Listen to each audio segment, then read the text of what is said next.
Hola, ¿qué tal? Buenas tardes a todos, ¿cómo están?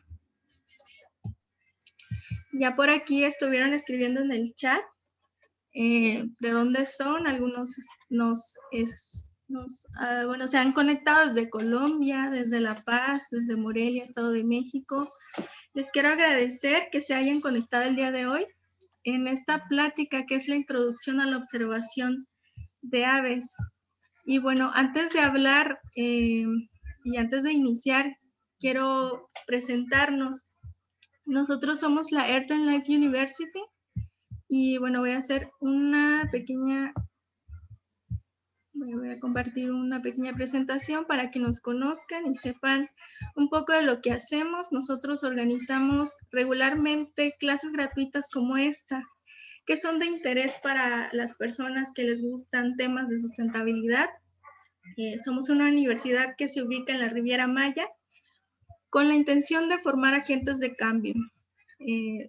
Queremos ser líderes en sustentabilidad en conjunto de nuestra comunidad de aliados para sembrar semillas y también, bueno, con estos ejes de colaboración, co-creación, empatía, pensamiento creativo.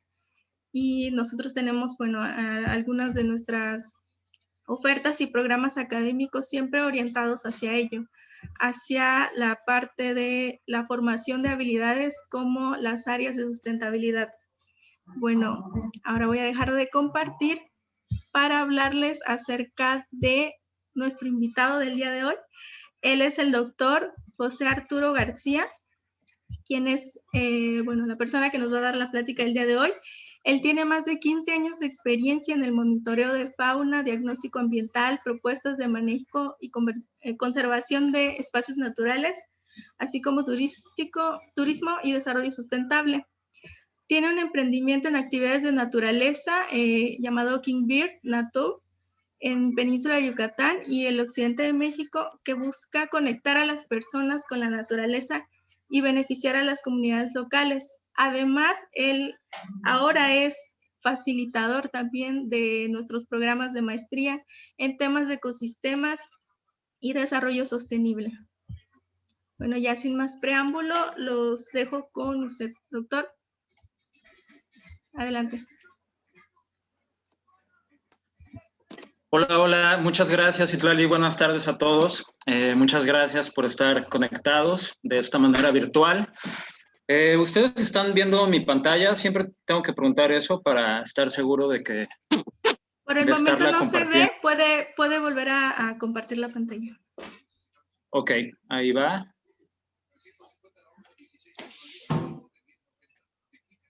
Listo, ¿ahora se ve? Sí, perfecto. Perfecto, pues muchísimas gracias, Itlali, por la invitación. Pues un gusto estar aquí compartiendo un poquito sobre la actividad de observación de aves, que es una actividad que está como empezando todavía en México, aunque cada vez agarra más fuerza, cada vez hay más gente que la está empezando a practicar, que va conociendo, que probablemente traen el gusanito, ¿no? De que a lo mejor han visto que alguien conocido ha tenido experiencias de observación de aves y a lo mejor no conozcan ustedes directamente o tal vez sí. Me gustaría saber como un poquito de su experiencia, los que quieran como ya sea levantar la mano y comentar o lo pueden hacer a través del chat, como para saber más o menos si hay personas aquí que ya hayan hecho observación de aves antes. Pero bueno, es una observación, es una actividad que está como en desarrollo en México. Vamos empezando, pero va tomando fuerza cada vez.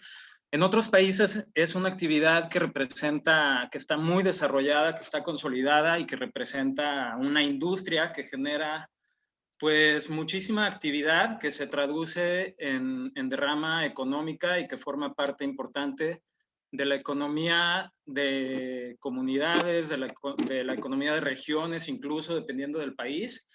Así es que bueno, vamos a empezar a revisar y a platicar un poco sobre cómo estamos en México en cuestión de observación de aves.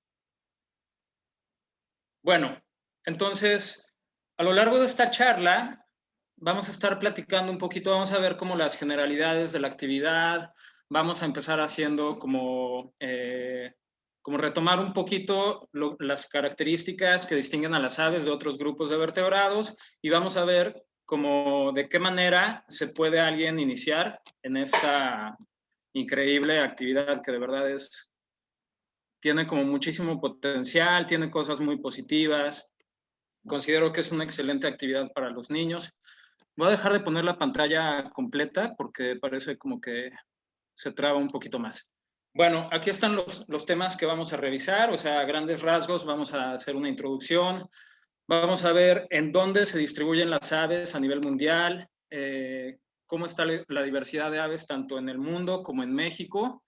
Vamos a ver un poquito como de los antecedentes de la ornitología y cómo a partir de los estudios ornitológicos científicos de antaño, estamos hablando del siglo XIX, fue como evolucionando la actividad hasta llegar hoy en día a la observación de aves, en la cual toman parte, por cierto, tanto personas dedicadas profesionalmente a su estudio, como personas de cualquier profesión o cualquier ámbito que simplemente tienen interés en tener contacto con la naturaleza, que les gustan los animales y las aves son como un grupo de animales muy adecuados para hacer observación por razones naturales, por razones lógicas que vamos a ir platicando.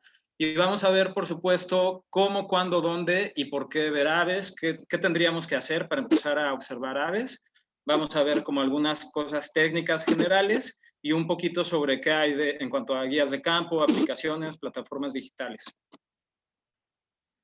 Bueno, entonces, a manera de introducción, déjenme ver si funciona aquí lo de la pantalla completa. Ok, ahí está. Las aves son una de las 5 clases de vertebrados, ¿no? Tenemos aquí el árbol filogenético, el árbol de la vida, donde en esta rama de acá se representan los vertebrados, que hay 5 clases, 5 tipos de vertebrados, que son mamíferos, aves, reptiles, anfibios y peces.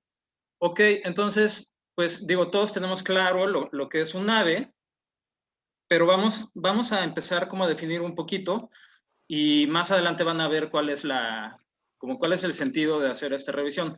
Bueno, una de las características de las aves es que ponen huevos, sí, pero no son los únicos organismos, obviamente, que ponen huevos.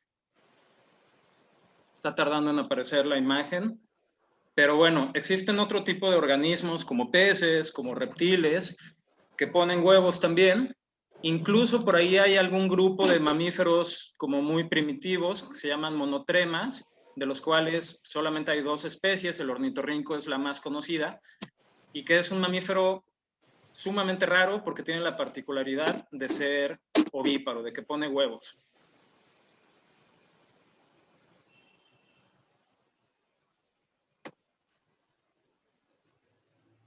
Disculpen, estoy teniendo aquí problemas con la presentación. Pero bueno, seguimos. Entonces, otra de las características de las aves es la presencia de escamas, que por cierto, vean qué hermosura de estructura. Esta es la pata de una águila pescadora, pero digo, es una estructura así como con una estética muy particular, pareciera como la pata o la mano de un dragón, ¿no? Pero bueno, ciertamente las aves tampoco son las únicas que tienen escamas, por supuesto están los reptiles, están los peces, pero lo que sí es una característica exclusiva de las aves es la presencia de pico. Es decir, las mandíbulas inferior y superior están transformadas y forman una estructura llamada pico que tiene una gran variación, tiene pues sí, una como variedad morfológica sumamente grande que responde a los diferentes nichos ecológicos, es decir, a los diferentes tipos de vida que tienen las aves, ¿no? Dependiendo de su alimentación y de sus hábitos, es el tipo de pico que tienen. Ahora, otra característica exclusiva de las aves, por supuesto, es la presencia de plumas, que una pluma, pues es una estructura bastante maravillosa. Aquí vemos una esquemita de cómo es una pluma, entonces, si hiciéramos un primer zoom en una pluma cualquiera, esta es una pluma de vuelo, es decir, de una pluma de cualquier especie de ave, pero este tipo de plumas de vuelo si hacemos un zoom, vemos cómo tienen una estructura formada por barbas, y si hacemos un poco más de acercamiento, vemos que esas barbas están formadas por estructuras más pequeñas llamadas válvulas, que tienen una especie de microganchitos que le dan una sujeción entre una válvula y otra, y que es lo que mantiene la estructura de la pluma, ¿no? Obviamente las aves tienen diferentes tipos de pluma para diferentes propósitos. Están las aves de vuelo, como esta que acabamos de revisar el esquema. Está el plumón que tienen los polluelos antes de que sean adultos.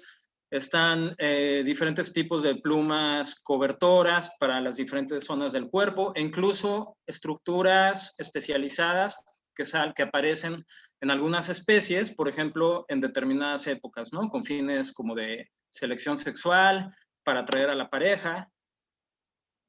Y bueno, entonces la pluma es una estructura exclusiva de las aves. Y otra característica de las aves como grupo zoológico, pues es la modificación de las extremidades superiores en alas. No importa qué tipo de ave sea, no importa de qué manera sea su locomoción, pero todas las aves tienen alas, ¿no? Ya sea una ave nadadora por excelencia, como puede ser un pingüino, aves voladoras como gaviotas o aves rapaces, incluso aves que no pueden volar o que no usan sus alas para la locomoción, porque el pingüino tampoco vuela, pero sí que las usa para la locomoción. Pero especies como puede ser un avestruz o como ciertas especies de aves que han perdido la capacidad de volar por tenerlas como estructuras vestigiales, ya como atrofiadas, pero siempre las aves tienen alas, ¿no? Es una característica distintiva. Ahora, hablando como de en dónde viven las aves, en dónde se distribuyen dentro del planeta, pues prácticamente podemos decir que las aves viven en todas partes, prácticamente en todas partes, habitan en todos los ecosistemas, están presentes incluso en zonas polares, aunque obviamente la diversidad de aves va decreciendo a medida que subimos de latitud, pero incluso, por ejemplo, en zonas cercanas al círculo polar, pues ahí es justamente donde muchas especies de aves migratorias tienen sus zonas reproductivas, como por ejemplo esta ave playera que está aquí, y bueno, ocupan ecosistemas desérticos, zonas boscosas, zonas de selva y ciudades también. Las aves están presentes en las ciudades. Entonces, prácticamente son organismos que están distribuidos en todo el planeta. Ahora, las aves, al igual que la biodiversidad en general, no están distribuidas en el planeta en forma uniforme. Hay zonas como más biodiversas y hay zonas menos biodiversas. En términos generales, pues los trópicos es donde hay mayor biodiversidad, las selvas es donde existe la mayor diversidad, y pues en general las zonas polares, los desiertos son zonas en donde la diversidad es menor. Entonces, este patrón de distribución de la biodiversidad ocurre en todos los grupos y las aves no son la excepción. Existen unos cuantos países que tenemos aquí en esta lista: Colombia, Perú, Brasil, Indonesia, Ecuador, Bolivia, Venezuela, India, China, República del Congo y México, que son, o sea, que juntos tienen el mayor número de especies, algo así como el 70% de todas las especies de aves del mundo. Aquí tenemos el nombre del país con el número de especies de cada uno. México ocupa el 11º lugar, o sea, tenemos una alta diversidad de especies de aves, aunque hay otros países que nos superan bastante. Y esto responde a diferentes factores, ¿no? Que tienen que ver con la posición geográfica, con el tamaño del país y, bueno, con diferentes factores que intervienen. Pero aún así, no sé, me parece que hay algo así como 210 países en el mundo, por ahí más o menos, pues México está en 11º lugar, y esto representa una súper ventaja que, como decía al principio, en México se está empezando apenas a desarrollar, pero la observación de aves representa un potencial económico muy, pero muy, muy grande. Además, por supuesto, de otros beneficios, ¿no? Que no solamente se traducen en forma de dinero y que sí que son importantes también. Ahora, hablando un poquito de números de especies, cómo estamos en niveles de endemismo y tal, Bueno, tenemos en México entre 1,123 y 1,150 especies diferentes de aves, lo cual representa alrededor del 11% del total mundial. En el mundo hay algo así como 10,500 especies de aves. Entonces, fíjense la alta diversidad que tenemos en nuestro país. Tal vez algunos se pregunten, bueno, ¿y por qué varía? ¿Por qué de 1,123 a 1,150 especies? Bueno, siempre hay algunas especies que son como objeto de controversia taxonómica, que algunos autores dicen, no, pues esto es una sola especie, y hay otros que sostienen que no, que eh, linajes muy similares o muy cercanos de aves deberían de ser separados en diferentes especies. Todo esto es dinámico y siempre está cambiando, o sea, la ciencia no es como estática y no es como que ya se sabe todo y ya nada va a cambiar.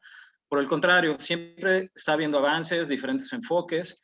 Entonces, particularmente en las últimas décadas, en las últimas 2 o 3 décadas, el desarrollo de la biología molecular, la genética, pues ha permitido como explorar nuevos enfoques y que de repente a través de estos estudios moleculares se llega a la conclusión de que X especie resulta que en realidad debe de ser separada en 2 o en 3 especies, o que diferentes especies que se consideraban antes en realidad pertenecen como a la misma entidad biológica, ¿no? Entonces, por eso siempre están como variando un poquito estos números, pero sea como sea, solamente hay una variación de 27 especies, una cosa así, pues es un número muy importante, bastante alto, y que representa como pues es como parte del acervo biológico y cultural y demás de nuestro país, ¿no? Ahora, alrededor de 200 especies son endémicas de México. Endémica es una palabra que luego, como dependiendo del ámbito, tiene diferentes connotaciones. En biología y en cuestiones como de ciencias naturales, endemismo o una especie endémica es aquella que es exclusiva de una región en particular. Puede ser una zona muy pequeña o puede ser un continente. Por ejemplo, los colibríes son aves endémicas del continente americano, pero hay endemismos mucho más localizados y, por ejemplo, en México tenemos especies endémicas de zonas muy localizadas, o sea, de porciones pequeñas del territorio, ¿no? Entonces, en México tenemos 200 especies endémicas, lo que representa entre el 18 y el 20% del total. De por sí tenemos ya como una alta riqueza de especies, pero además el grado de endemismo de las especies de aves de nuestro país es muy alto, y esto le confiere pues también una serie de implicaciones que aumentan la importancia de la avifauna de México. ¿De qué manera tiene esto que ver? Bueno, tiene diferentes como aspectos en los que es importante, ¿no? Por ejemplo, hablando de observación de aves como una industria y de actividades de rama económica producida por la actividad de observación de aves, pues el hecho de tener especies endémicas representa como un mercado para ciertos segmentos de los observadores de aves que son como de hueso colorado, o sea, que son como que se toman la actividad muy en serio y están siempre interesados en aumentar su lista de especies. Los observadores de aves suelen llevar una lista de especies o varias, pero suelen llevar una lista de todas las especies que han visto durante toda su vida. Y en ese sentido, las especies endémicas, pues son especies que solamente existen en nuestro país. Entonces, eso puede generar que personas viajen y paguen servicios de transportación, de hospedaje, de alimentación, de guías, etcétera, etcétera, solamente para ver determinada especie de colibrí que habita únicamente en el estado de Guerrero, ¿no? Por decir algo. Entonces, desde ese punto de vista es muy importante, y también desde el punto de vista biológico y de la conservación, pues por supuesto tiene una gran importancia, dado que en caso de desaparecer esas poblaciones, pues no hay otro lugar donde existan. Entonces son especies vulnerables y objeto de mucho interés, ¿no? Ahora, entre 300 y 390 especies, lo cual equivale al 26 al 33% del total de especies de México, se encuentran en alguna categoría de amenaza. Existen diferentes categorías, y esto es dentro de la norma mexicana que se encarga justamente de ver el grado de riesgo de las especies, la NOMECOL 059 de Semarnat, o de otras autoridades internacionales. Entonces, entre 300 y 390 especies se encuentran amenazadas. Eso nos habla también, además de la diversidad de especies que tenemos en México, pues de la problemática que enfrentamos y de la que ocurre no solamente con las aves, por supuesto, es una problemática ambiental generalizada, que se refleja en este caso en las especies de aves y pues bueno, es también como el sentido de responsabilidad que podemos asumir para evitar que este número de especies siga aumentando o que la situación de estas especies empeore, ¿no? Bueno, vamos a pasar a platicar un poquito acerca de, o sea, cómo empezó la actividad de observación de aves en México, cómo empezó en el mundo en general, ¿no?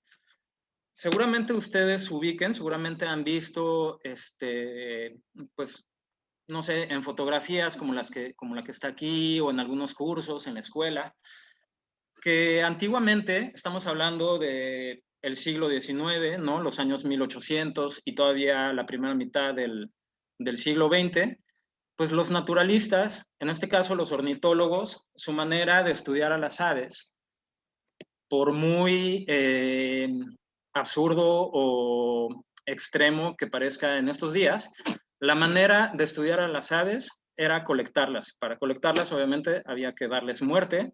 Entonces, los ornitólogos pues salían a campo armados con su escopeta, con su equipo para hacer taxidermia, y esa era la manera de relacionarse con el conocimiento de las aves, ¿no? O sea, salías con tu escopeta y colectabas cuantas aves pudieras, y entonces las colecciones científicas de los museos iban creciendo. Esto ayudó a desarrollar ciertos aspectos del conocimiento de los organismos, de las aves, pero por supuesto es como sumamente paradójico, ¿no? O sea, en estos días afortunadamente las cosas ya cambiaron y podemos ya como tener otro tipo de interacción con la naturaleza en general, con las aves y con otros grupos. Pero bueno, en esa época así se llevaba a cabo. Esta foto de este personaje, él es William Bibb, que fue como seguramente uno de los primeros observadores de aves en México. Él y su esposa hicieron un viaje para ver aves en 1903, entre 1903 y 1904, por diferentes regiones de México, pero pues imagínense, en la época del porfiriato, con las limitaciones que había en muchos sentidos en el país en esa época, financiar un viaje como este era como pues muy difícil, muy complicado, ¿no? Entonces, una estrategia que muchas veces utilizaban los naturalistas para poder financiar estos viajes era colectar aves para mandar los ejemplares a las colecciones de museos europeos o de Estados Unidos o sea, eran empleos, ¿no? La gente buscaba este tipo de empleos y era una manera de poder financiar sus viajes.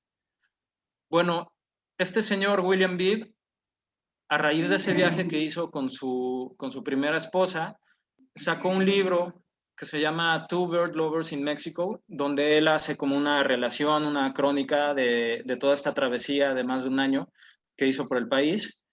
Y tiene aspectos muy interesantes. Yo he revisado como algunos extractos, pero sin duda tiene cosas sumamente valiosas e interesantes. Pero yo, por supuesto, no, o sea, no coincido en lo absoluto con esta manera de estudiar a las aves, de acercarse a ellas, aunque entiendo que eran otras épocas y pues en ese tiempo así era, ¿no? Por fortuna, la cosa fue cambiando y actualmente pues obviamente nadie, ni siquiera entre la comunidad científica, o sea, todavía se hace colecta de ejemplares, pero es bastante raro. En general, los estudios son observacionales, son por observación directa, a veces se colocan redes para atrapar a las aves, por ejemplo, para colocarles anillos. Se anilla al ave y se libera, pero generalmente los estudios ya se hacen por observación directa y, por supuesto, los observadores de aves pues salen como digamos que cambiamos las escopetas por cámaras fotográficas binoculares y telescopios. Y hoy en día esa es la manera de observar aves, ¿no? Observarlas directamente y más bien poner atención en su comportamiento y en muchos aspectos que cuando está uno en campo tiene la oportunidad de darse cuenta y que por supuesto es como muy interesante y muy satisfactorio llevar a cabo, ¿no? Pues aquí además, digo, vamos a ver un poquito más adelante cómo se fue generando este cambio, pero además hoy en día, además de que aparecieron las guías de campo, pues desde el siglo pasado, lo cual revolucionó y cambió la manera de hacer observación de aves o de hacer estudios, pero además hoy en día pues ya hay como un gran desarrollo de aplicaciones digitales, o sea, ya casi podemos decir que no es necesario salir a campo cargando tus libros, aunque siempre son una excelente forma de consulta para cuestiones más específicas, leer un poco más, pero a lo que voy es que ya hay aplicaciones digitales que te permiten hacer identificación de aves a través de tu celular, ¿no? Por supuesto, necesitas tus binoculares y algunas cosas. Realmente es poco el equipo que se necesita para observar aves. Ahora, volviendo un poquito a este cambio como de paradigma que hubo en el estudio de las aves, lo primero que ocurrió fue que, bueno, la actividad de observación de aves en México fue fuertemente influenciada por los Estados Unidos, por gente de los Estados Unidos, porque allá y en Canadá se practicaba desde el siglo XIX una competencia anual. Aquí estamos hablando como antes de este cambio de paradigma en el que la gente dejó las escopetas y agarró los binoculares, pero en esta época había una cacería navideña que se celebraba anualmente en la época de Navidad y que pues era una tradición que a la postre empezó a generar un declinamiento, que las poblaciones que algunas poblaciones de ciertas especies empezaran a declinar, empezaran a disminuir, porque pues la gente salía y era un festival de cacemos todos los pájaros que podamos, ¿no? Y de hecho era una competencia y el que más lograra cazar, pues se hacía ganador de premios y reconocimientos. Entonces, por ahí de 1900 llega un señor que marcó también como un cambio muy importante, que fue Frank Chapman, a quien vemos aquí en esta foto con sus binoculares gigantes como de 12 aumentos, yo creo. Y entonces él era curador de una colección científica, de una colección del Museo de Historia Natural de Estados Unidos. Él era curador de la colección de aves, pero también era editor de una revista de aquel entonces. Entonces, de pronto él se empezó a dar cuenta de esto que les comentaba, de que algunas especies estaban disminuyendo en sus números, y entonces dijo, ¿qué está pasando? ¿Qué estamos haciendo? ¿Por qué seguimos saliendo cada fin de año a cazar cuantas aves podamos, ¿no? E introdujo la idea de cambiar esto de la cacería navideña por un conteo navideño. Y como él era editor de esta revista científica, pues tuvo como el poder de convocatoria a través de esta publicación, de invitar gente y decirles, vengan, vamos ahora, en lugar de cazar aves, vamos a contarlas, vamos a solamente observar y a registrar. Entonces marca como un cambio pues de eso, ¿no? De paradigma, como un cambio de chip en la manera de interactuar para el conocimiento y la observación de aves. Y además inicia una tradición, el conteo navideño, que se convirtió pues en una tradición que se realiza hasta nuestros días y que ahora se realiza prácticamente en todo el continente americano, que se trata de eso, ¿no? De salir y registrar todas las aves, todas las especies y contarlas, todas las que se puedan. Y entonces toda esta información se va a bases de datos que además de que pues generamos como un cambio de conciencia y disminuimos un impacto negativo que estábamos teniendo en las poblaciones de aves, pues además iniciamos como un monitoreo de muy largo plazo que sirve para ver como ciertas cuestiones poblacionales muy generales, pero que es una excelente serie de tiempo que rara vez se puede tener, ¿no? Rara vez se pueden tener como datos sobre información de poblaciones de aves de tanto tiempo. Hasta la fecha se siguen realizando y pues representan como una fuente de información importante para la toma de decisiones, para cuestiones de manejo, ¿no? Ahora, hubo otra tradición que por ahí surgió, por ahí de 1911, que fue que el grupo de los Scouts en Estados Unidos, la comunidad de Scout, implantó una medalla al mérito en el estudio de las aves como instrumento para ir subiendo de jerarquía en los niveles de experiencia de los Scouts. Entonces, a partir de estas dos, pues de estos dos sucesos, eso fue abriendo la brecha para que la observación de aves se fuera como popularizando y por supuesto para que cambiara la manera de realizarla, ¿no? La manera de identificar aves. Bueno, por cierto, en el primer conteo navideño en México se realizó en 1972 en San Luis Potosí. Estuvo activo hasta el 2008. Hay ciertos conteos navideños que de pronto no tienen continuidad por diferentes razones. Pero actualmente en México tenemos 53 conteos navideños en 23 estados, de los cuales el más antiguo es el que se realiza en Tamaulipas desde el año de 1973.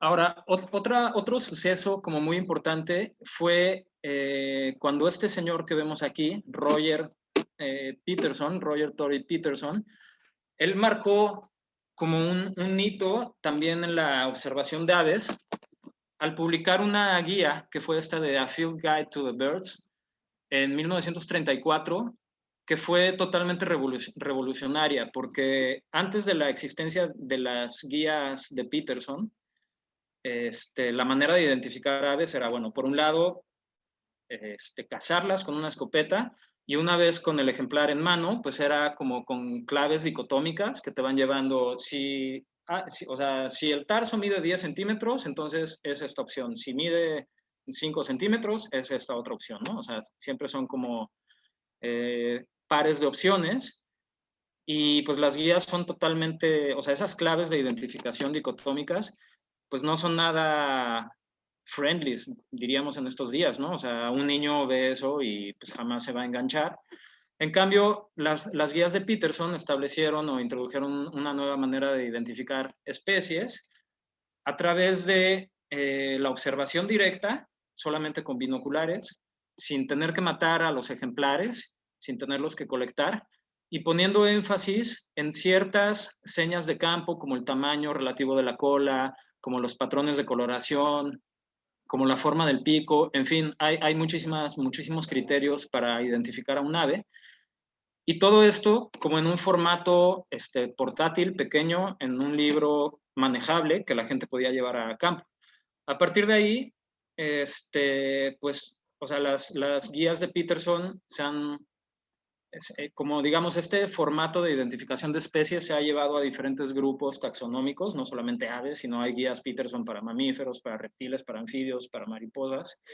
Y entonces, lo que tuvimos aquí fue como una transición en la que, en lugar de estar cazando aves, colectándolas para entonces preparar las pieles e identificar a través de estas claves que nadie usaba más que las personas directamente involucradas en el estudio de las aves, pasamos a una actividad lúdica, recreativa, pues sumamente recreativa, o sea, sumamente divertida y bonita, ¿no? O sea, una actividad en la que puede participar diferentes miembros de la familia, desde niños hasta personas mayores, y donde solamente observando a las aves a través de un par de binoculares y con ayuda de guías de campo o en estos días con ayuda de aplicaciones digitales en un teléfono celular, podemos identificar las aves y podemos llevar como un control de qué especies hemos visto, etcétera, etcétera.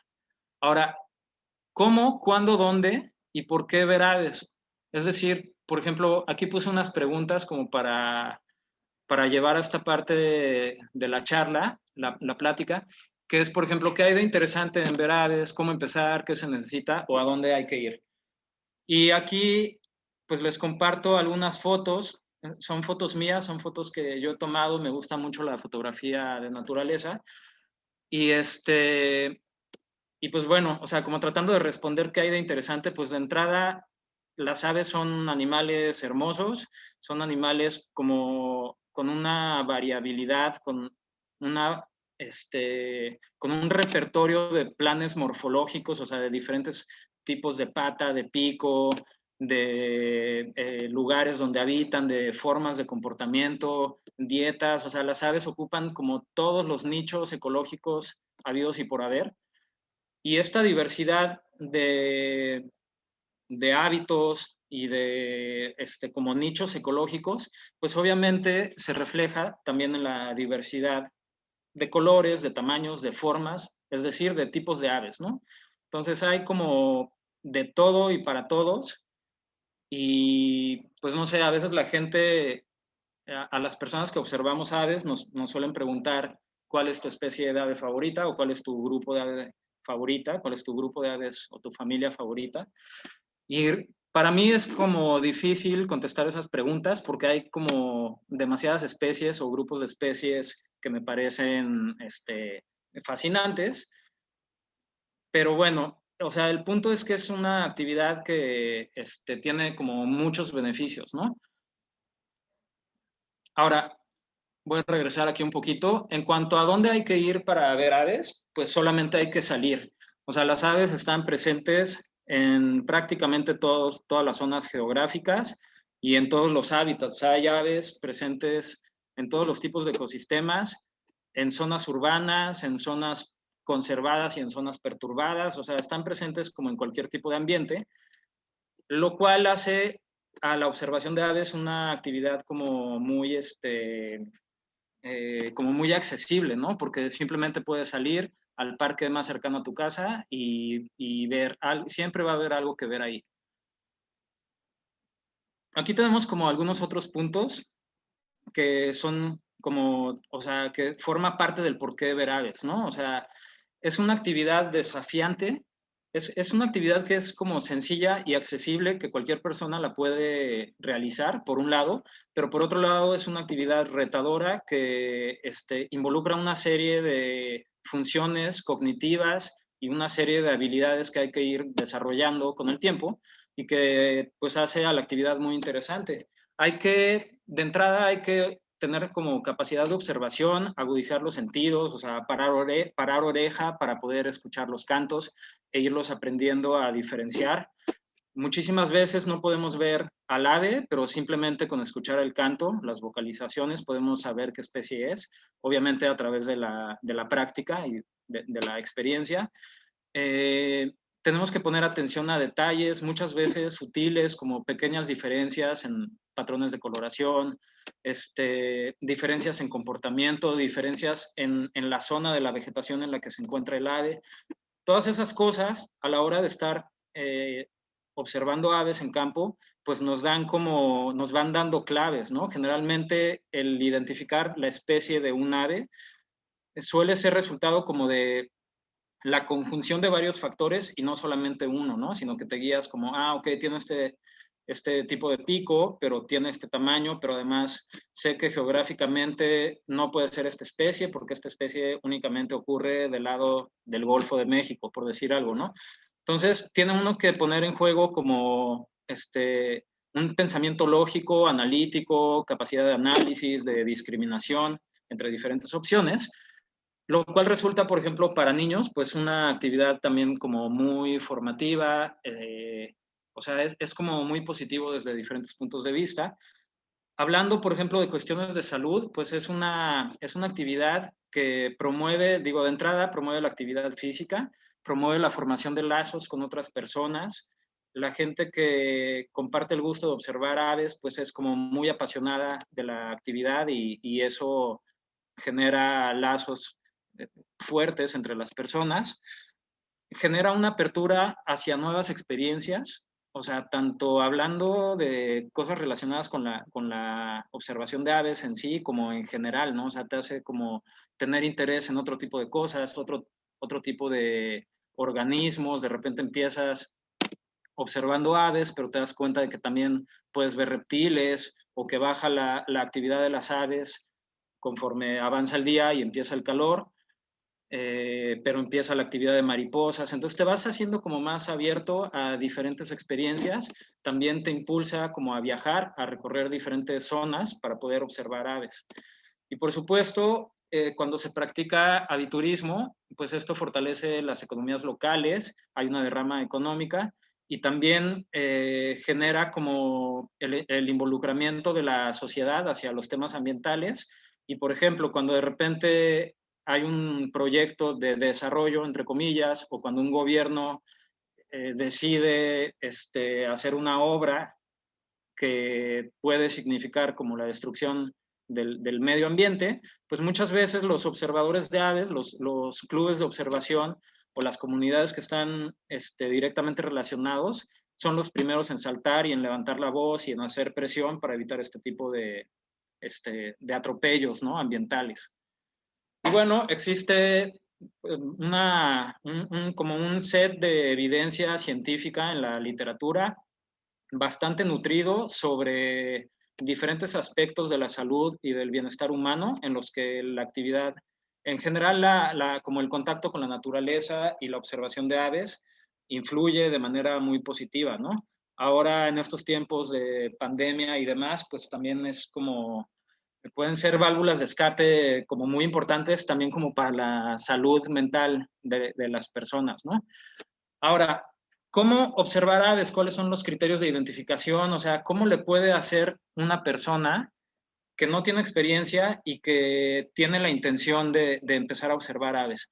Bueno, primero, o sea, existen, como les decía hace ratito, como una diversidad muy grande de tipos de aves, de diferentes tamaños, de diferente forma del cuerpo, diferente tamaño y forma de pico, comportamientos, actitudes, distribución, hábitat, patrones de coloración.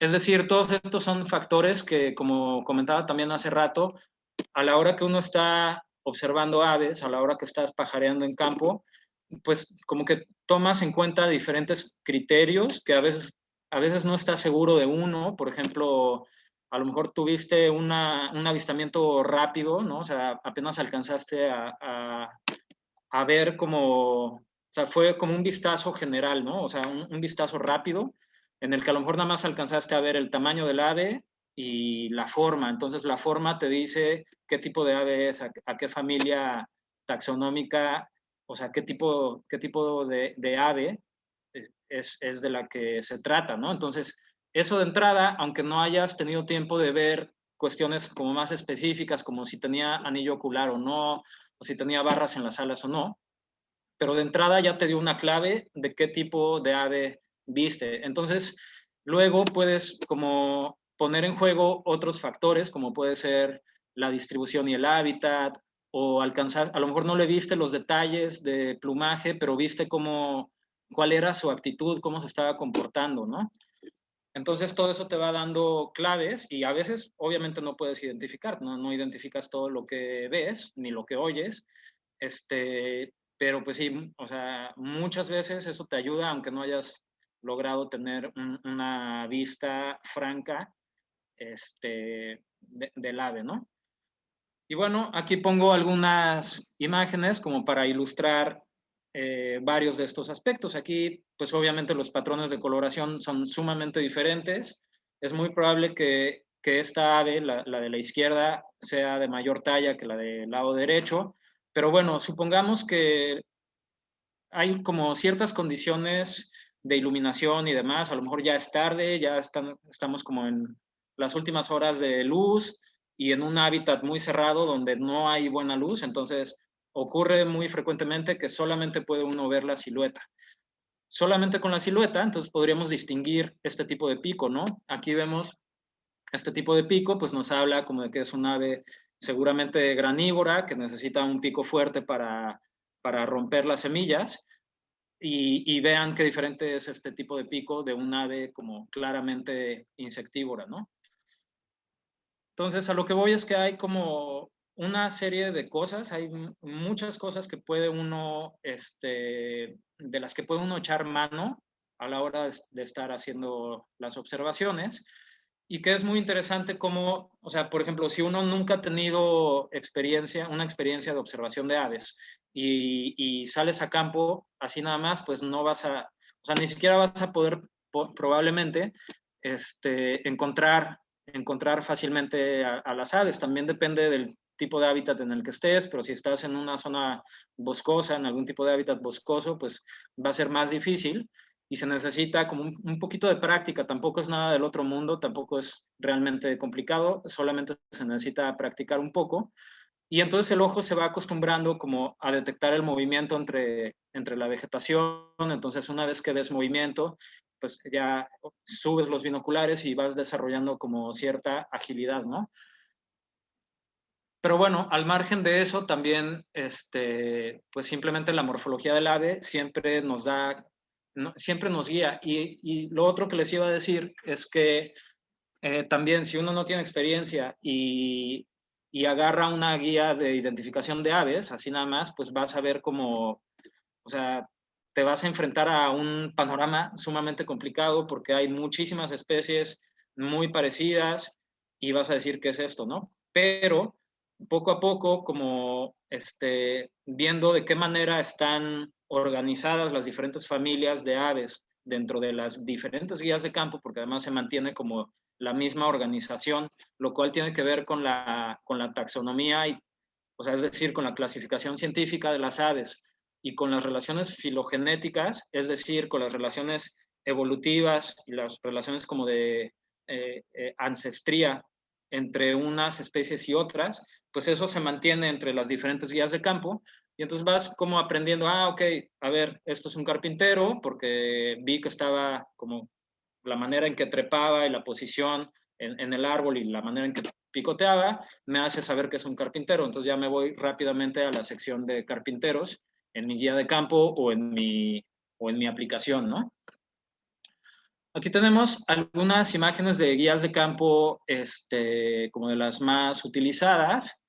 También acuérdense que cuando les platiqué de este señor de Roger Tory Peterson, que cambió como la manera de identificar aves a través de guías, pues bueno, esa es una guía muy importante, ya no se utiliza tanto, en general ya no se utilizan tanto las guías, de hecho, pero por lo menos en campo, ¿no? Pero siempre, a mí sí me gusta todavía salir y a veces llevar una guía pequeña, como por ejemplo esta. A ver, voy por partes. Existen dos tipos diferentes de guías de campo, como para México, ¿no? Porque tenemos en México especies migratorias que se comparten con con los otros dos países de Norteamérica, Estados Unidos y Canadá, pero que también están en alguna época, sobre todo en otoño-invierno, en México. Y existen aves residentes, que son las que están aquí todo el tiempo y se reproducen acá, en el país.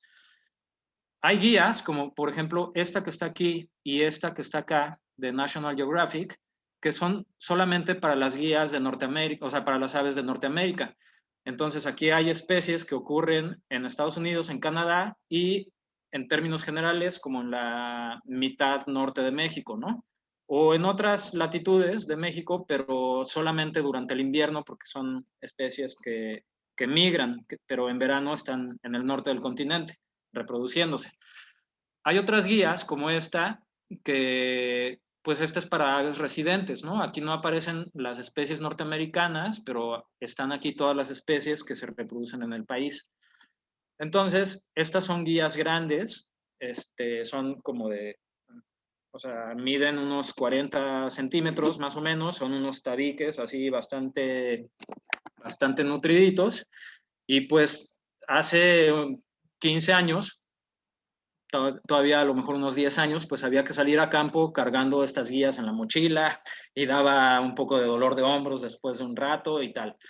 Hay otras guías, por ejemplo esta, que además de que el formato es más pequeño, pues esta es una guía muy compacta que contiene todas las especies de aves del país y aparte algunas de Centroamérica que no están en México, ¿no? Hay guías regionales como esta que se llama Sala Pajarear, que es para las especies de la península de Yucatán. Pero además el punto aquí es que pues actualmente también hay ya como una serie de aplicaciones digitales que nos permiten ir a campo solamente con un celular y pues ahí tenemos todo, ¿no? Perdón, aquí estoy hablando de plataformas digitales que son más bien como para llevar registro de nuestras observaciones y también es como apoyo para identificar. pero tenía por aquí otras imágenes, nada más que como salí del modo de pantalla completa porque se traba un poco, por ahí la pasé sin darme cuenta. Acá está, ¿no? Aquí tenemos, por ejemplo, pues esta aplicación que se llama Merlin, es gratuita, ustedes la pueden descargar, es buenísima, la pones en tu celular y con eso puedes salir a observar aves, dependiendo de la región en la que te encuentres, y pues traes en tu celular como muchísimo apoyo, ¿no? Es como traer una guía de campo, pero sin necesidad de estar cargando ya el libro. Y no es la única, hay diferentes aplicaciones, pero pues a lo que voy es que hoy en día es más accesible que nunca en este sentido hacer observación de aves, porque ya ni siquiera tienes que cargar los libros, ¿no? Como decía hace ratito, los libros pues son también como, o sea, su uso es como independiente desde mi punto de vista de las aplicaciones, pero sí es ya más como que, ok, pues salgo a campo igual y nada más con una guía pequeña o a veces sin guía, también dependiendo a dónde vas, depende de diferentes cosas, ¿no? De qué tanto conoces las especies de esa región o de esa localidad.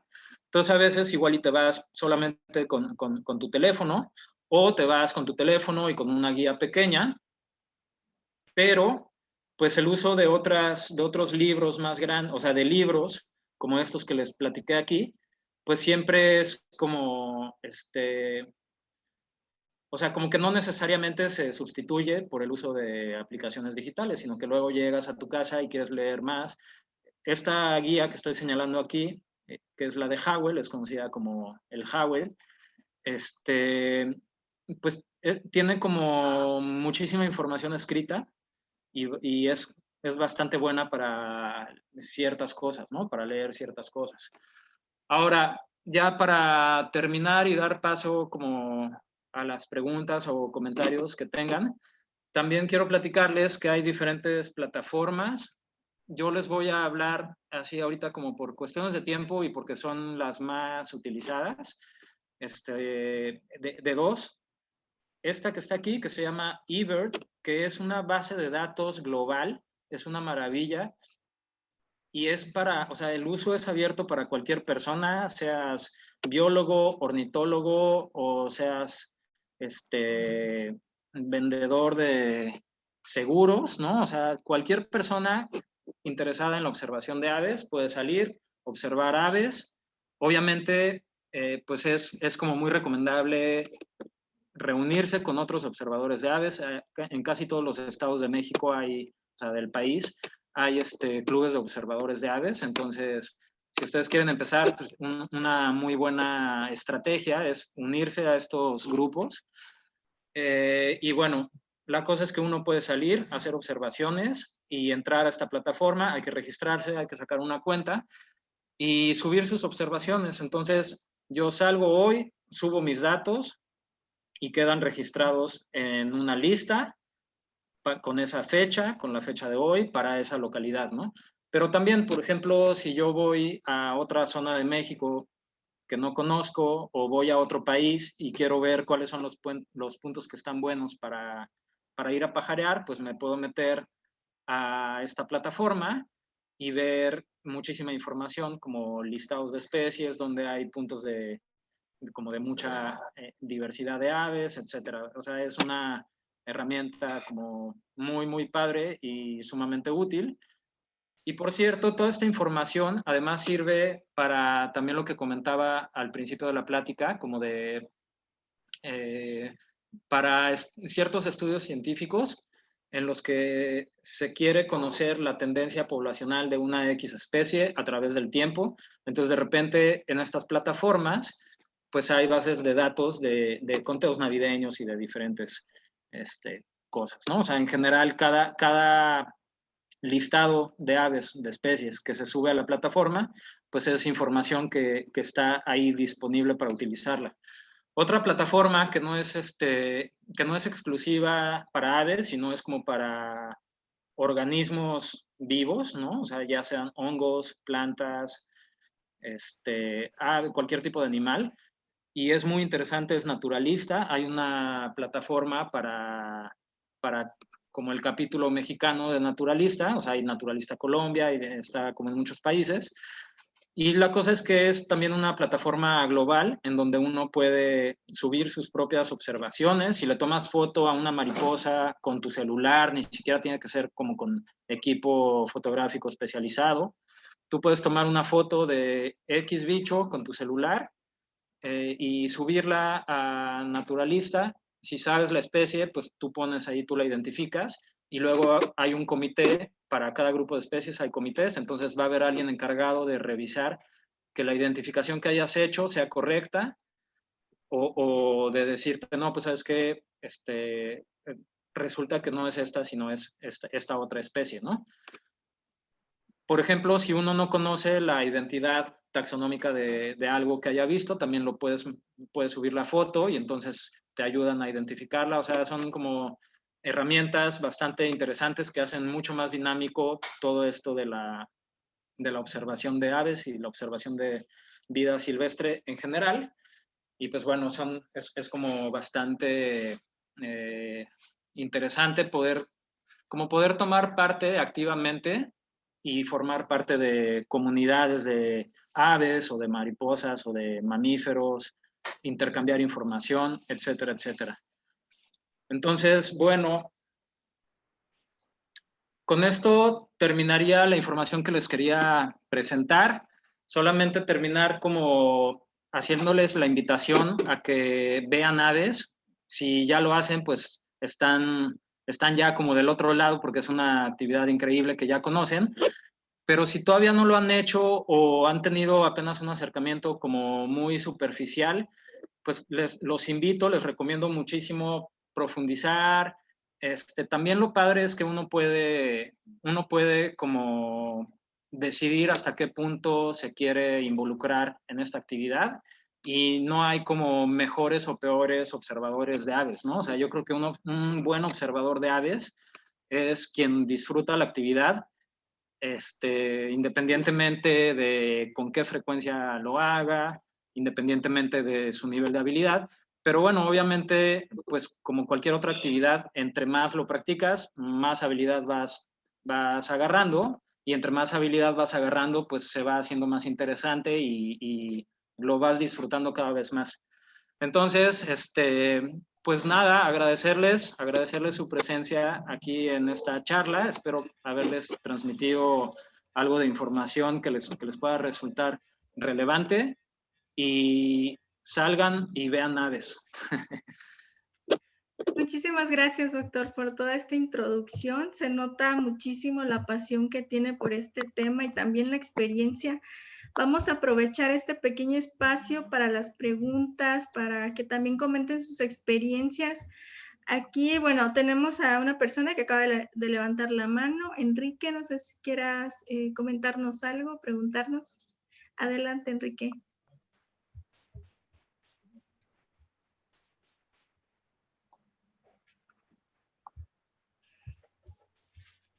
El audio está apagado.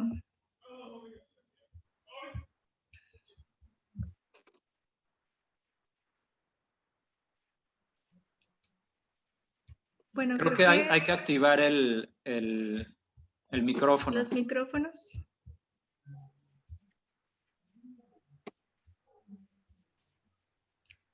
Bueno, en lo que puede activar el micrófono, también hay algunos comentarios que nos hicieron desde el inicio de la sesión, cuando preguntaban, bueno, si ya tenían experiencia o no en el tema. Muchos dijeron que no, que nada, cero, pero también hay personas que ya lo han practicado. Por ahí me pareció ver de una persona que de hecho ya hace aviturismo.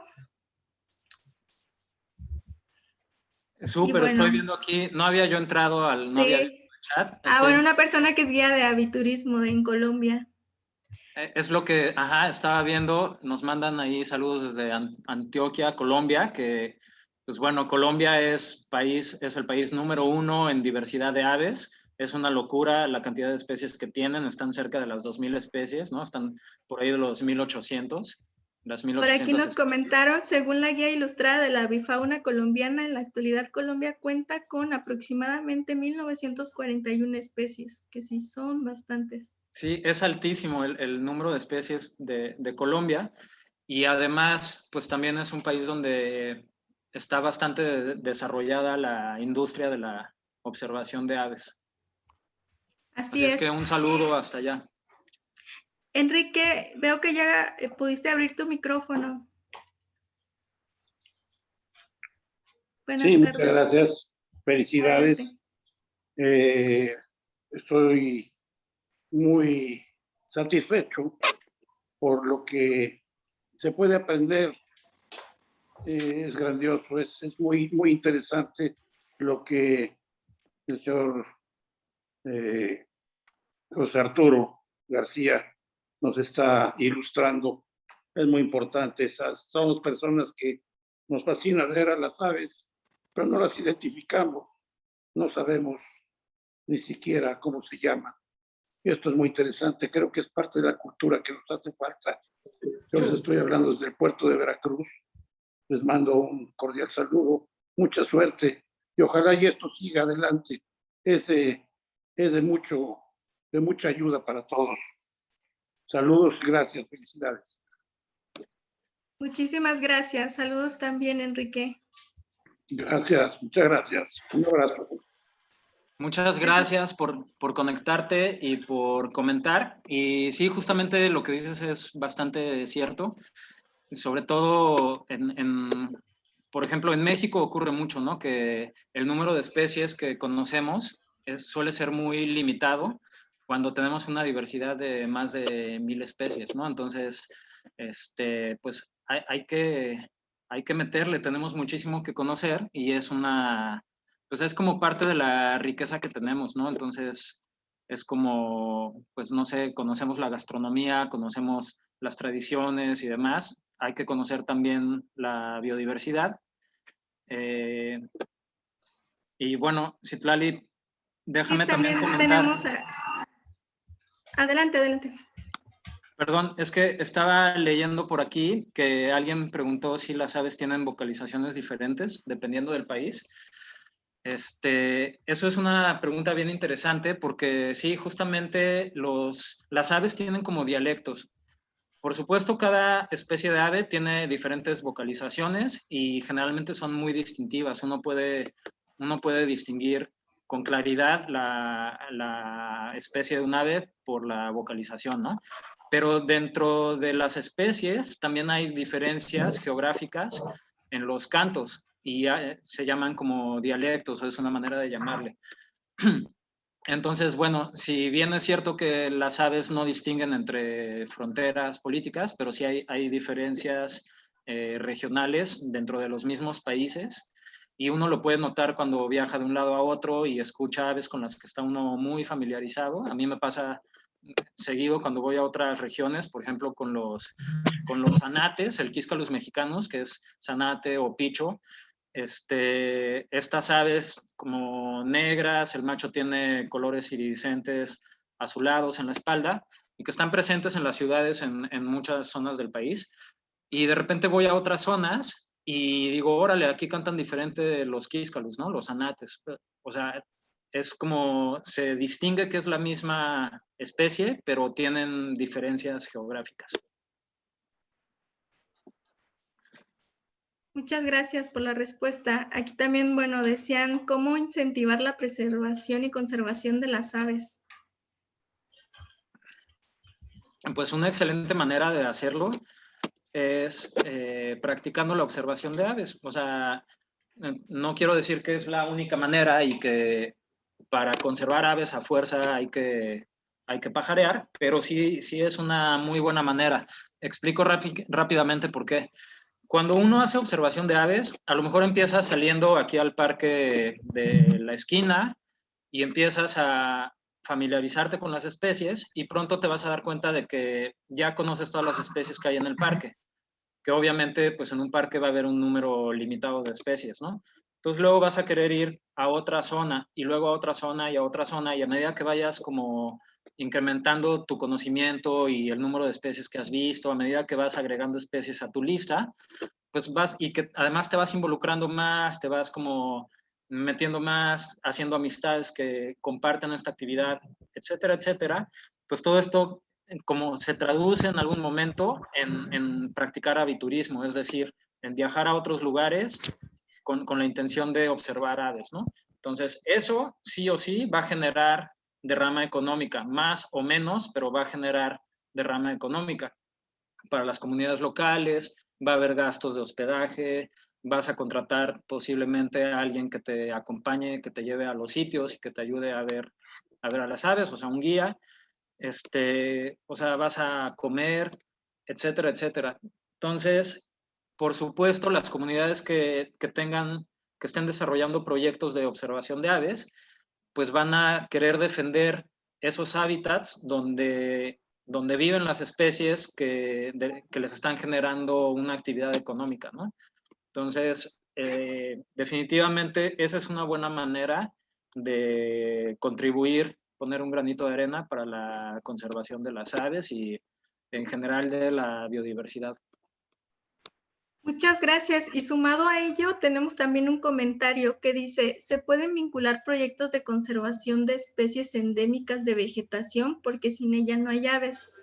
Aquí también comenta, aquí sembramos muchos árboles frutales y flores para que las aves aprendan a buscar su propia comida, pero algunas personas en mi sector las acostumbran a los cebaderos.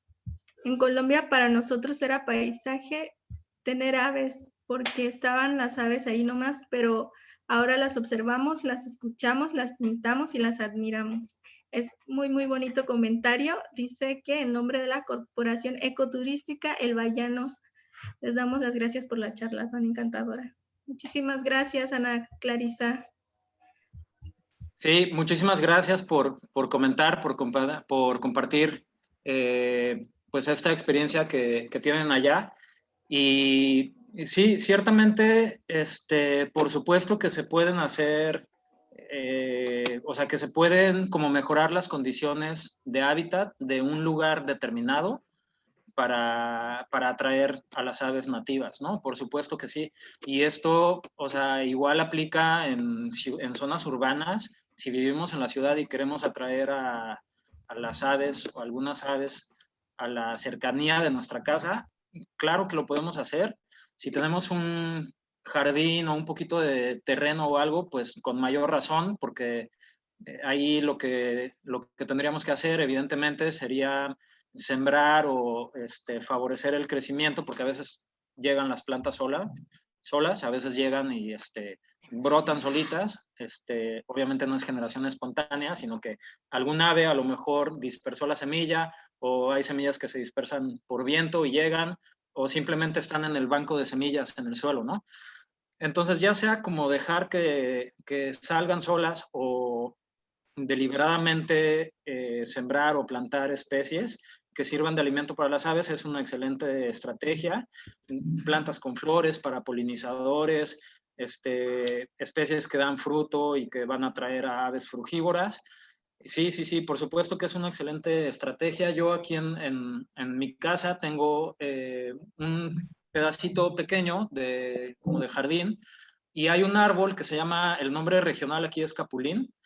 Salió solo, o sea, de repente empecé a ver que salía un arbolito y dije, pues a ver qué es. Y bueno, además es una especie que es como muy buena para regeneración, para cambiar las condiciones del hábitat, porque tienen crecimiento muy rápido. Entonces, en cuestión de un poco más de un año, superó ya la altura de la casa y da unos frutitos a los que llegan diferentes especies de aves a comer, llegan murciélagos, llegan mariposas. Entonces, sí, por supuesto que eso se puede hacer. Y nada más rápidamente me gustaría comentar también otro tema relacionado con este comentario y que es importante, que es el tema de los comederos, ¿no? Existe entre algunas personas la costumbre de poner comederos para aves, por ejemplo, comederos con fruta para aves frugívoras, con granos para aves semilleras, y también comederos para colibríes, ¿no? Estos como tanquecitos que a veces venden en tiendas de mascotas, en los que se pone agua azucarada y son muy efectivos para atraer colibríes. Entonces, lo que quiero decir aquí rápidamente es que el uso de comederos sí puede ser una buena ayuda y, por ejemplo, para especies de colibríes migratorios que en temporada de migración, pues, o sea, esos animalitos pequeñitos de unos pocos gramos de peso son capaces de cruzar el continente, ¿no? De migrar desde Canadá hasta México o más allá. Que de repente lleguen y encuentren comederos sí puede ser una buena ayuda, pero también dependiendo de la zona en la que esté, o sea, el agua de los comederos para colibríes se debe de estar cambiando cada 3 días si se vive en clima templado, si se vive en clima tropical, todos los días se debe de cambiar, porque de otra manera, como es agua azucarada, fermenta rápidamente, a mayor temperatura fermenta más rápido, y entonces pues el agua azucarada se convierte como en licor, y eso daña a largo plazo, pues les puede dar cirrosis hepática a los colibríes, y entonces pues no queremos impactar de manera negativa, ¿no? Evidentemente lo que queremos es o no impactar o impactar positivamente. Entonces, yo lo que recomendaría, como preferentemente, sería más bien la introducción de especies alimento, ¿no? De especies de plantas alimento, como plantas con flores para colibríes, antes que usar comederos. Si se va a utilizar comederos, pues hay que hacerlo de manera responsable y estar súper al tiro, es decir, bien pendiente de los cambios frecuentes de la solución azucarada. Muchísimas gracias. Ya para continuar, bueno, tenemos muchísimos más comentarios. Por ahí Laura Guillén nos comentaba acerca de lo que hace con la fotografía y también levantó la mano. No sé si quieras abrir el micrófono, Laura. Ok, a ver si puedo. Sí, ya Espérame. está. ¿Ya está? Bueno, Ahí está. sí, Ok. ya te escuchamos. Ya me escuchan. Ok. Sí. Sí, acerca del comentario que hacía José Arturo acerca de los zanates, fíjate que yo estuve observando algunos y de repente imitan las voces de los otros, de las otras aves. Y además no sé si como que avisan algo, como que les comunican, porque no solamente son su voz, sino que hacen, me tocó mucho escuchar que imitaran la voz del carpintero. De repente había algunos carpinteros y como que les avisaban, no sé, a lo mejor estoy mal, pero era lo que yo alcancé a observar. Y bueno, cerca de donde yo estaba en Cancún, ahorita ya estoy en la Ciudad de México, en la zona donde yo estaba, había un solo árbol. Bueno, hay muchos árboles, ¿no? Pero yo observaba mucho un árbol desde la casa. Y en ese árbol fácil fotografié como unas 10, 15 especies, un solo árbol. Y alrededor había algunos capulines, lo que comentabas, Arturo. El árbol de capulín sí le da alimentación, aparte de ardillas y algunas otras especies, pero este árbol me parece que es déjame, es un, ay, ¿cómo se llama? Chico zapote. Y en este chico zapote, desde sopilotes, palomas de diferentes, los carpinteros, los tipos de carpinteros, bien te veo, o sea, muchísimas aves. Y era hermoso. Y luego de repente me enojé un poquito porque abajo de ese árbol había otro pequeño, pero cada ratito lo quitaban porque pusieron una cámara para cuidar el lugar donde estábamos, pero lo quitaban, lo podaban para poder, pues para que la cámara, el árbol obstruía la cámara y sí me daba mucho coraje. Pero bueno, ese era el comentario. Yo te agradezco mucho tu charla, José Arturo, muy beneficiosa, o como se diría. Bueno, eso, me gusta mucho. Muchísimas gracias. Gracias. Muchísimas gracias, Laura. Gracias por los comentarios. Y aquí todos están poniendo un poco de lo que han hecho, de lo que han vivido desde los lugares en los que están. Lamentablemente no tenemos así como tanto tiempo para ir leyendo todos y cada uno de los comentarios, pero nos gusta mucho hacer esto, que todos y cada uno compartan, que todos se conozcan entre sí, porque es lo que nosotros buscamos. Adriana, levantaste la mano, no sé si vayas a tener algún comentario en este momento. Sí, no sé si me escuchan. Te escuchamos muy bien. Sí, te escuchamos. Ay, gracias, muy buenas tardes. Muchísimas gracias al maestro, a ti por la plática. Oye, mira, yo quería comentar algo muy rápido, que hace 2 semanas hubo en Mérida, Yucatán, donde radico, el rescate de 3 polluelos, porque desgraciadamente uno de los gatos mató a la pareja, pero no teníamos conocimiento de que ambos padres pueden cuidar a las crías, y por salvar a las crías bajamos a los polluelos. Y bueno, fue 2 semanas de un conocimiento extremo. Al bajar a los polluelos y empezar a documentarnos de con qué alimentarlos, pues empezamos a hacer la acción y nos dimos cuenta que en la nidada había 2 especies de la misma especie y una diferente. El que era diferente eran unos sensontles, los 2, y un cahue, que le dicen en Yucatán osanate. Eran esas 3. Entonces, después también nos enteramos que el zanate es una especie que también invade a otras nidadas y puede poner sus huevos en un nido diferente e irse, o hasta inclusive matar a los polluelos. Y después de unos días de haber crecido a los polluelos, les empezaron a salir unas bolas en el cuerpo, y resulta que eran larvas de mosca, que los polluelos estaban contaminados de larva de mosca. Y bueno, otra vez la investigación de qué significa eso, nos asesoraron. Yo pertenezco a una agrupación que se llama Rescate Zarigüeyal, y también he conocido también a la gente de Recrea de México, y bueno, con todas estas gentes que nos ayudaron, entendimos que mi esposo le quitó los parásitos a los polluelos, y después los medicaron y finalmente murieron porque habían estado demasiado contaminados con esto que sucedió, ¿no? Entonces, bueno, yo creo que toda la mortificación de haberlos rescatado y de que se murieron, y bueno, después vino una tormenta muy fuerte la semana pasada y me tronó el capulín del que estás hablando, José Arturo, un capulín que ya tenía 8 metros de altura, y lo tronó porque alrededor de ese árbol, que era el de nosotros, no hay más árboles, y entonces se quedó completamente desprotegido del viento, ¿no? Entonces, aquí estamos hablando de un chorro de cosas que pueden afectar, ¿no? Al avistamiento de aves, a la salvación, a la conservación. Bueno, fue una bomba de conocimiento, y bueno, se los dejo a la mesa este comentario, José Antonio, y tu compañera, que nos estás haciendo favor de coordinar todo esto. Muchas gracias. Adriana.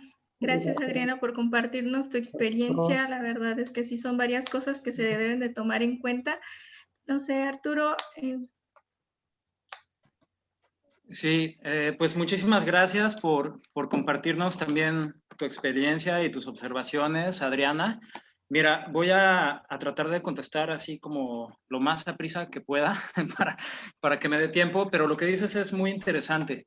Respecto a los zanates o a los tordos, a ver, yo creo que seguramente voy a enseñar aquí una guía de campo y espero que se pueda ver. Esta especie que está aquí se llama zanate, o quíscalos mexicanos. Es como, o sea, es un pájaro grandezón, como de este tamaño más o menos, y es súper común en zonas urbanas. Están como en todas partes, son muy osados, muy atrevidos, están como prácticamente junto al puesto de tacos esperando a que se caiga un pedazo de tortilla para quitártelo de los pies, ¿no? Están en todas partes y son muy tolerantes a la presencia humana.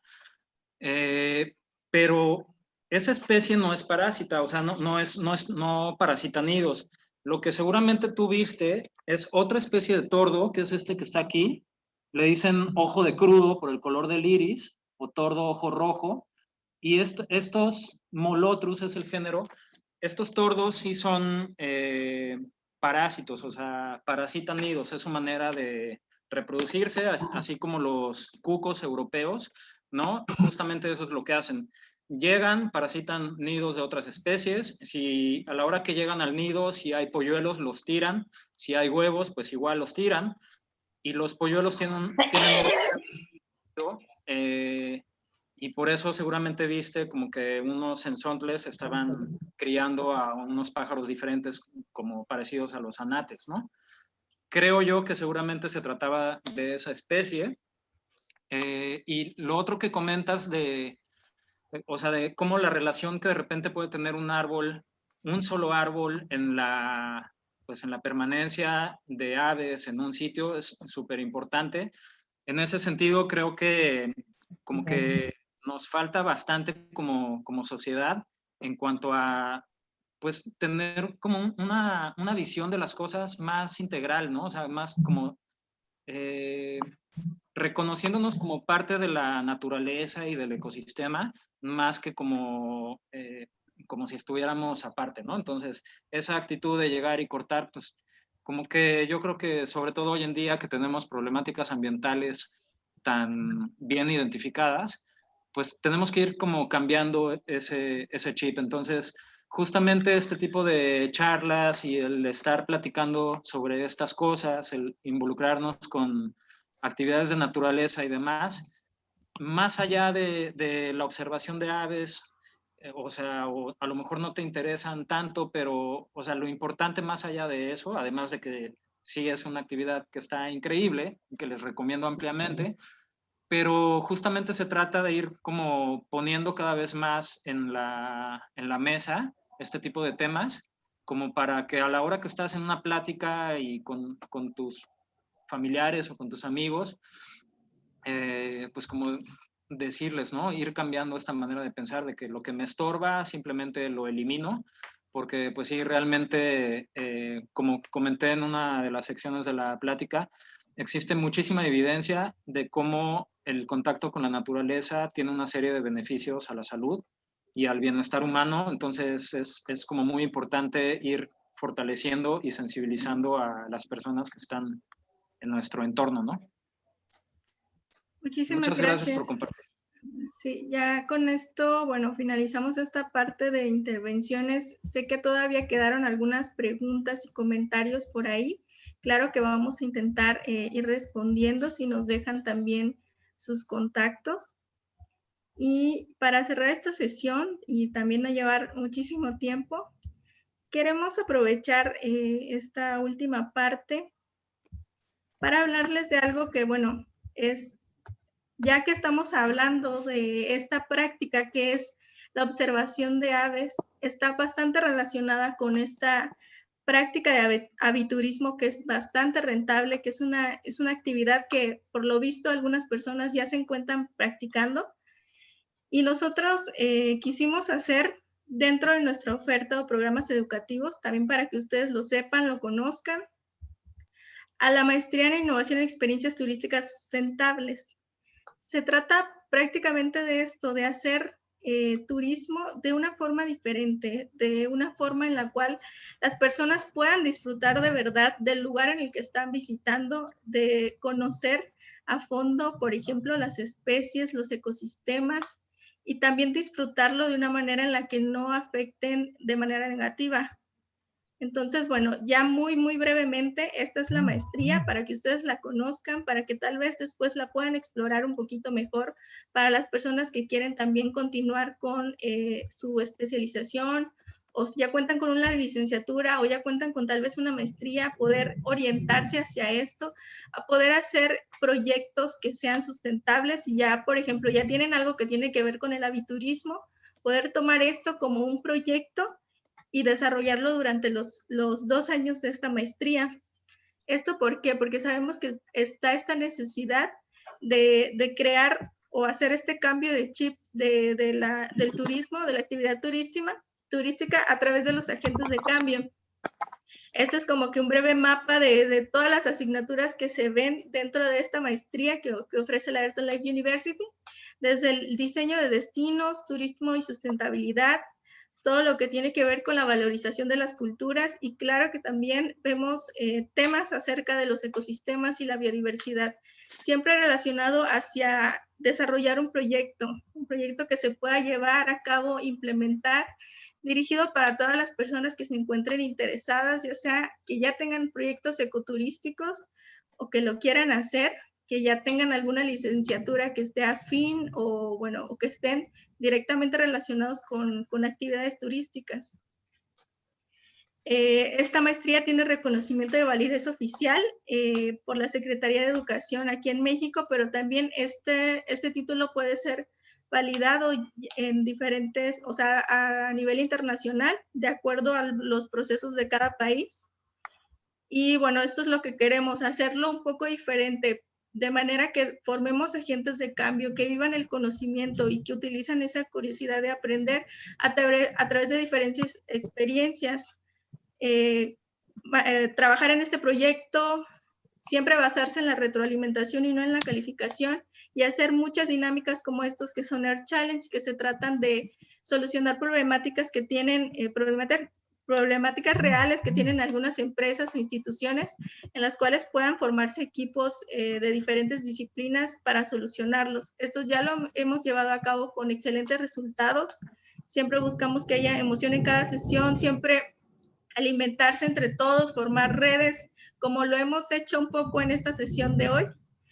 Y bueno, estos son los horarios, que son los sábados de 9 a 1 Ciudad de México. Esta es una modalidad en línea. Cualquiera que esté en diferentes lugares, que no sean precisamente en Playa del Carmen, en diferentes lugares de México o en otros países, claro que se pueden inscribir o pueden tener también información. Para todas las personas que les interese, les vamos a dejar por aquí la liga en el chat de solicitud de información, y si no, también nos pueden encontrar en las redes sociales. Estamos como Earth Life University en Instagram, Facebook, en YouTube. Ahí ponemos este tipo de charlas o pláticas gratuitas, y también subimos mucha información que les puede interesar acerca de, bueno, algunas fechas importantes, algunos datos curiosos o datos muy interesantes para las personas como ustedes que les gustan los temas de sustentabilidad, cuidado de la naturaleza. Y bueno, nosotros estamos ahí para comunicarnos con ustedes y también darles información acerca de nuevas pláticas y nuevos eventos. Muchísimas gracias por estar aquí. Gracias, doctor Arturo, por su tiempo y compromiso, por difundir esta información que la verdad es muy enriquecedora. Aquí se refleja con todos los comentarios de las personas que nos acompañaron el día de hoy. Así que muchas gracias a todos. Ya con esto cerramos.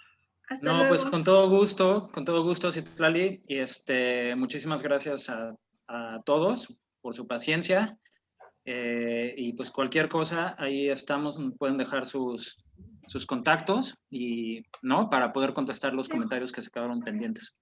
Así es. Muchas gracias, doctor. Hasta luego. Que tengan una excelente tarde. Igualmente, muchas gracias. Bye bye. Hasta luego.